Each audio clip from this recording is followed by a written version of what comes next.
बांकीपुर उपचुनाव में अब सिर्फ राजनीतिक बयान नहीं बल्कि उम्मीदवारों की संपत्ति भी चर्चा का विषय भी बन गई है। बता दें कि आरजेडी प्रत्याशी रेखा गुप्ता के चुनावी हल्फनामे में करोड़ों की संपत्ति, लाखों के गहने और लाइसेंसी हथियार का खुलासा भी हो गया है। आखिर उनके पास कितनी संपत्ति है और हल्फनामे में क्या क्या जानकारी दी गई है, आइए जानते हैं पूरी खबर को। नमस्कार, मैं हूं फरीदा गजल और इस वक्त आप जुड़े हुए हैं एक न्यूज 24 के साथ।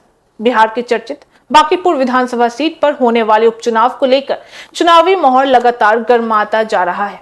इसी बीच राष्ट्रीय जनता दल यानी आरजेडी की उम्मीदवार रेखा कुमारी, जिन्हें रेखा गुप्ता के नाम से भी जाना जाता है, का चुनावी हल्फनामा सामने आ चुका है। बता दें कि इस हल्फनामे में उनकी संपत्ति, जेवरात, नकदी और अन्य परिसंपत्तियों का पूरा ब्यौरा भी दर्ज किया गया है। हल्फनामे के अनुसार बता दें कि रेखा कुमारी के पास करीब 80,000 रुपए नगद है, जबकि उनके पति के पास लगभग 1,20,000 रुपए नगद भी मौजूद है।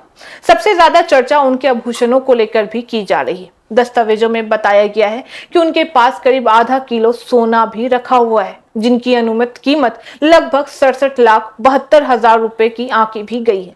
इसके अलावा उनके पास करीब 1.5 किलो चांदी भी है, जिसकी कीमत लगभग 3,75,000 रुपए भी बताई जा रही है। देखिए, हल्फनामे में लाइसेंसी हथियारों का भी उल्लेख किया गया है। रेखा कुमारी के नाम पर एक लाइसेंसी राइफल भी दर्ज है, जबकि उनके पति के नाम पर एक लाइसेंसी रिवॉल्वर का विवरण भी दिया गया है। अगर संपत्ति की बात करते हैं तो उनके पास उनके नाम पर करीब 81 लाख रुपए से अधिक की चल संपत्ति दर्ज है। वहीं उनके पति के पास 53 लाख रुपए से ज्यादा की संपत्ति भी बताई गई है। बता दें कि आंचल संपत्तियों में उनके नाम करीब 7,000 वर्ग फुट गैर कृषि भूमि दर्ज भी है, जिसकी मौजूदा बाजार कीमत लगभग 2 करोड़ 16 लाख रुपए भी बताई जा रही है। पूरे परिवार की कुल आंचल संपत्ति का मूल्य करीब 5 करोड़ 46 लाख रुपए भी बताया गया है। शिक्षा संबंधी योग्यता की बात करते हैं तो हल्फनामे के अनुसार रेखा कुमारी ग्रेजुएट है और उन्होंने वर्ष 2000 में हाजरीबाग के रामनारायण मेमोरियल कॉलेज से ग्रेजुएशन की पढ़ाई भी पूरी की थी।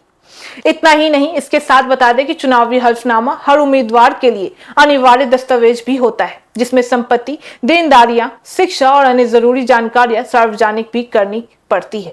इसका उद्देश्य चुनावी प्रक्रिया में पारदर्शिता बनाए रखना होता है और मतदाताओं को उम्मीदवारों की पृष्ठभूमि की जानकारी देना भी होता है। अब बात करते हैं बांकीपुर की चुनावी लड़ाई की। सिर्फ राजनीतिक वादों तक सीमित नहीं रह गई है। बता दें कि उम्मीदवारों की संपत्ति और सार्वजनिक जानकारियां भी मतदाताओं के बीच चर्चा का विषय भी बन चुका है। आने वाले दिनों में चुनाव प्रचार और भी तेज होने की संभावना भी है। और अब आप हमें कमेंट में करके बताइएगा कि क्या चुनाव में उम्मीदवार की संपत्ति और हल्फनामे की जानकारी मतदाताओं के फैसले को प्रभावित भी करती है। अपनी राय जरूर लिखिएगा। तो फिलहाल इस खबर में बस इतना ही। बाकी इस मामले पे आपकी क्या राय है, आप हमें कमेंट करके जरूर बताएं। ऐसी तमाम खबरों के लिए देखते रहिए न्यूज 24, हर खबर सबसे पहले सबसे सटीक। वीडियो को लाइक करें, शेयर करें और चैनल को सब्सक्राइब करना ना भूलें। धन्यवाद।